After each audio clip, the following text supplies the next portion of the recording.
Kalau kita sukses di dunia ini, apapun kesuksesan kita, jangan sampai kita ini tergiur. Podcast kita. Alhamdulillah, pada kesempatan spesial ini kita berjumpa kembali di podcast kita. Pada kesempatan spesial ini sudah bergabung bersama kita guru kita tercinta Ustadz Abu Islah. Assalamualaikum Ustadz. Waalaikumsalam warahmatullahi wabarakatuh. Sehat Ustadz? Alhamdulillah. Alhamdulillah. Ada satu tema yang mau saya bicarakan, mau saya bahas dengan Ustadz nih. Terkait impian semua orang, Ustadz. Biasanya kalau orang ditanya itu, kamu cita-citanya apa, impiannya apa, pasti jawabnya satu kata ini, tapi multi tafsir juga, Ustadz. Bilangnya sukses gitu, Ustadz. Nah, sebenarnya dari segi syariat sendiri, dari segi syar'i sendiri, kategori sukses itu seperti apa sih, Ustadz? Bisa di-sharekan kepada kami, Ustadz. Fadil, Ustadz. Ya, bismillah wassalatu wassalamu ala rasulillah. Ya. Sukses yang kita harapkan, yang kita inginkan sebenarnya itu adalah sukses yang hakiki, ya, sukses yang hakiki. Karena ada sukses yang tidak hakiki. Ya. Apa itu sukses yang tidak hakiki? Ya sukses ya di dunia ini. Dan itu terkadang menjadikan kita kagum, kita heran, misalnya dengan ada orang yang sukses dengan perdagangannya, ada yang sukses dengan yaitu sebagai dia pegawai yang terkenal, ada mungkin sukses dengan yaitu usahanya, macam-macam lah ya. Sukses yang sebenarnya itu sukses yang sifatnya hanya di dunia, dan itu sukses di dunia tersebut hanya akan otomatis akan sirna, akan hilang. Karena mau tidak mau yang namanya kita semuanya sudah paham bahwasanya kita itu akan meninggal dunia, kita ini akan berakhir, semua dunia akan berakhir. Dan sukses yang dimaksud, yang hakiki itu adalah sukses ketika dimasukkan seorang hamba dimasukkan ke dalam surganya Allah Subhanahu wa taala. Allah Subhanahu wa taala mengatakan atau berfirman, "Faman zuhziha 'anil nar wa dukhilal jannah faqad faz wa mal hayatud dunya illa mata'ul ghurur." Dan barang siapa yang dijaga dari neraka kemudian dimasukkan ke dalam surga, maka itulah kehidupan yang sesungguhnya, kesuksesan yang sesungguhnya. Wa mal hayatud dunya illa mata'ul ghurur. Dan tidaklah kehidupan dunia itu hanyalah kenikmatan yang menipu.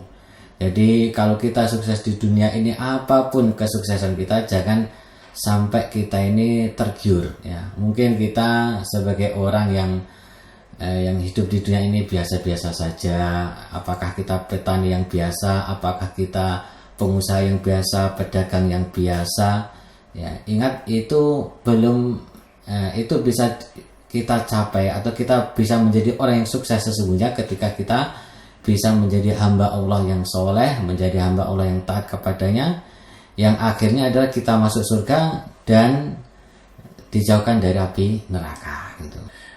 Tips-tips atau sekiranya pesan yang bisa disampaikan biar kita bisa mudah untuk meraih sukses yang hakiki tadi seperti apa, Ustaz? Ya, jadi untuk meraih sukses yang hakiki, yang sesungguhnya, yang selama-lamanya adalah sebenarnya sangat mudah sekali ya, sangat mudah dan sangat gampang, dan semua orang bisa melakukan ya. Apakah dia itu pejabat, orang tengahan, atau orang pinggiran, atau orang bawahan, semuanya bisa mendapatkan kesuksesan yang hakiki yang sebenarnya tadi. Nah, bagaimana tipsnya? Yang pertama, kita harus paham bahwasanya kehidupan dunia itu tidak lama ya. Jadi kehidupan dunia itu sifatnya hanyalah sebentar ya. Dan setiap orang akan meninggal dunia, kata Allah Subhanahu wa taala, kullu nafsin dha'iqatul maut ya. Jadi setiap jiwa itu pasti akan meninggal dunia, cepat ataupun lambat ya. Kalau cepat ataupun lambat ya berarti tidak mesti yang muda itu meninggalnya belakangan ya. Atau yang tua itu meninggalnya cepat ya gitu. Bisa jadi ya yang tua itu meninggalnya lama sekali ya.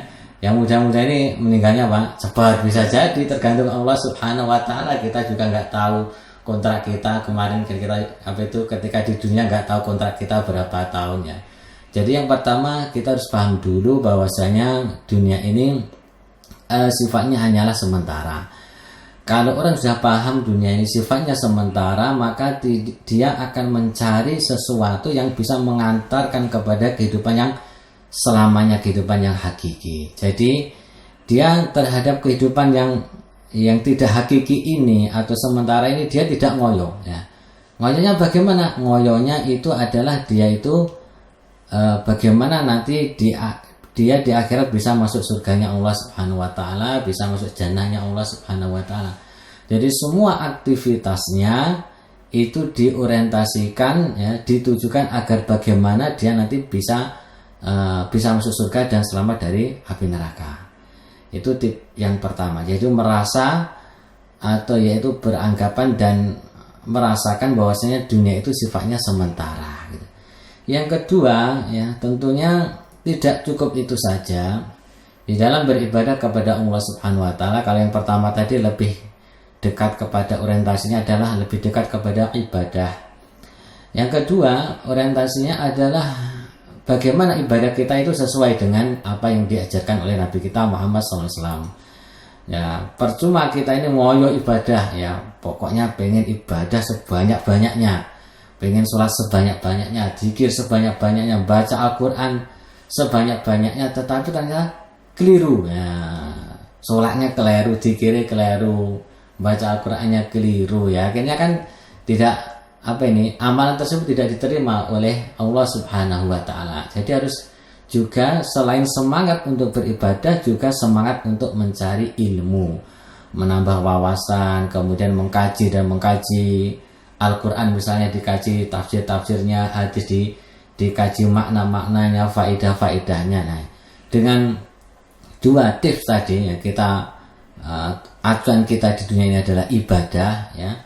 Kemudian yang kedua, ibadah kita diluruskan, kemudian disetir atau istilahnya dikawal dengan ilmu syar'i. Insya Allah seseorang akan mudah mendapatkan surganya Allah Subhanahu wa taala. Dan surga itu mudah sebenarnya ya, surga itu mudah. Yang sulit apa?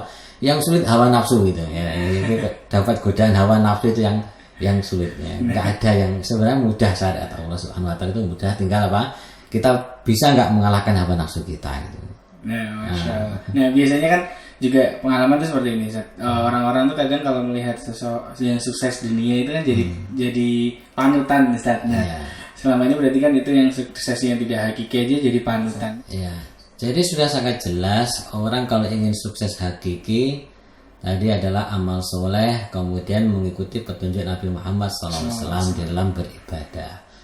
Apakah sudah ada orang-orang yang sudah kiranya itu sudah nanti dijamin masuk surga? Ya tentunya sudah ada. Yang pertama sudah jelas Nabi Muhammad SAW sudah dijamin oleh Allah Subhanahu wa taala masuk ke dalam surganya. Kita lihat Nabi Muhammad SAW itu kehidupannya dalam dunia ini ya sederhana. Beliau bukan sebenarnya beliau kaya, tetapi beliau sederhana.